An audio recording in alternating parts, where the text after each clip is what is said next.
আসসালামু আলাইকুম ওরহমতুল্লাহ। দূরে এবং কাছে যে যেখান থেকে আমাকে দেখছেন আপনাদের সবাইকে জানাচ্ছি আন্তরিক শুভেচ্ছা এবং মোবারকবাদ। প্রিয় দর্শক, অনেকে অনুরোধ জানিয়েছেন মহাগ্রন্থ আল কোরআনুল কারীমের সর্ববৃহৎ সূরা সূরাতুল বাকারার ১৮৫ নম্বর আয়াত বাংলা উচ্চারণ এবং অর্থ সহ শেখানোর জন্য। চলুন প্রিয় দর্শক, তাহলে আমরা শুরু করি। প্রথমে আরবিটা বলবো, তারপর যারা আরবি একেবারেই পারেন না তাদের জন্য বাংলা উচ্চারণটা আমি বলে দেবো ইনশাআল্লাহ। চলুন তাহলে আমরা প্রথমে আরবিটা বলি, তারপর বাংলাটা।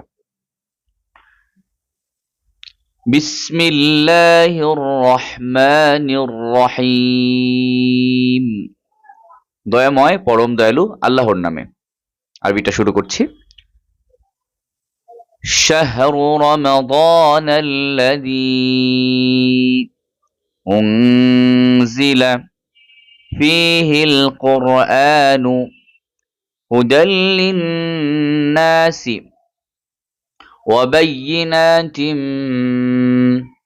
মিনাল হুদা ওয়াল ফুরকান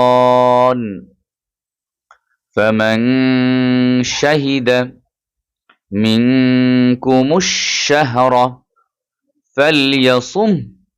থামলে হবে ফালইয়াসুম।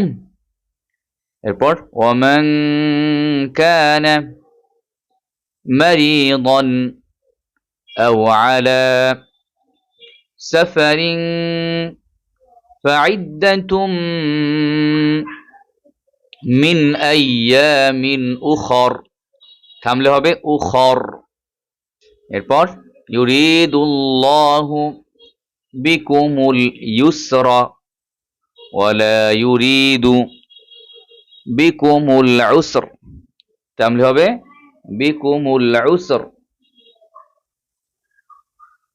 এরপর ওয়ালিতুকমিলুল ইদ্দাতা ওয়ালিতুকাব্বিরুল্লাহা আলা মা হাদাকুম ওয়ালাআল্লাকুম তাশকুরুন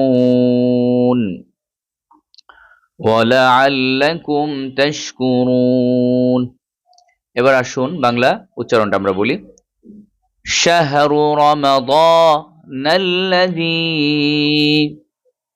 উনজিলা ফীহিল কুরআনু হুদাল লিন-নাসি ওয়া বায়্যিনাতিম মিনাল হুদা ওয়াল ফুরকান। আমরা থামলে পড়বো ওয়াল ফুরকান। যদি এখানে ফুরকানই আছে, মানে মিলিয়ে পড়লে ফুরকানই হবে, কিন্তু থামলে হবে আরবির সাথে মিলিয়ে ওয়াল ফুরকান। ফামান শাহিদা মিনকুমুশ শাহরা ফালইয়াসুম। আরবিটা আমরা পড়েছিলাম ফালইয়াসুম।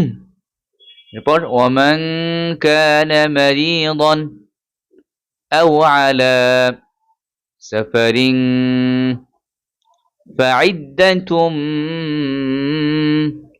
মিন আইয়ামিন উখর পড়বো আমরা। এখানে যদি আপনি মিলিয়ে পড়েন তাহলে উখরা। আমরা তো থেমেছি আরবিতে, এই জন্য এখানে আরবি বাংলাটাও আমরা বলবো আইয়ামিন উখর। এরপর ইউরিদুল্লাহু বিকুমুল ইউসরা ওয়ালা ইউরিদু বিকুমুল উসর। আরবিটা আমরা পড়েছিলাম বিকুমুল উসর। এখানেও আমরা বাংলাটা বলবো বিকুমুল উসর, যেহেতু আমরা থেমেছি, মিলিয়ে পড়ে উসরা হবে। এরপর ওয়ালিতুকমিলুল ইদ্দাতা ওয়ালিতুকাব্বিরুল্লাহা ওয়ালিতুকাব্বিরুল্লাহা আলা মা হাদাকুম ওয়ালাআল্লাকুম তাশকুরুন ওয়ালাআল্লাকুম তাশকুরুন। এরপর বাংলা অর্থটা বলে দিই, খেয়াল করেন। রমজান মাস, ইহাতে মানুষের দিশারি এবং সৎ পথের স্পষ্ট নিদর্শন ও সত্যাসত্যের পার্থক্যকারী রূপে কোরআন অবতীর্ণ হইয়াছে। সুতরাং তোমাদের মধ্যে যাহারা এই মাস পাইবে তাহারা যেন এই মাসে সিয়াম পালন করে, এবং কেহ পীড়িত থাকিলে কিংবা সফরে থাকিলে অন্য সময় এই সংখ্যা পূরণ করিবে। আল্লাহ তোমাদের জন্য যাহা সহজ তাহা চাহেন, এবং যাহা তোমাদের জন্য কষ্টকর তাহা চাহেন না, এই জন্য যে তোমরা সংখ্যা পূর্ণ করিবে এবং তোমাদেরকে সৎ পথে পরিচালিত করিবার কারণে তোমরা আল্লাহর মহিমা ঘোষণা করিবে এবং যাহাতে তোমরা কৃতজ্ঞতা প্রকাশ করিতে পারো। প্রিয় দর্শক, পরবর্তী ভিডিও দেখার আমন্ত্রণ জানিয়ে আজকের মতো শেষ করছি। সবাই ভালো থাকবেন, আমাদের চ্যানেলের সাথেই থাকবেন, সাবস্ক্রাইব করে রাখবেন, লাইক এবং কমেন্ট করবেন। সবার জন্য অনেক অনেক শুভকামনা। আসসালামু আলাইকুম ওয়া রাহমাতুল্লাহ।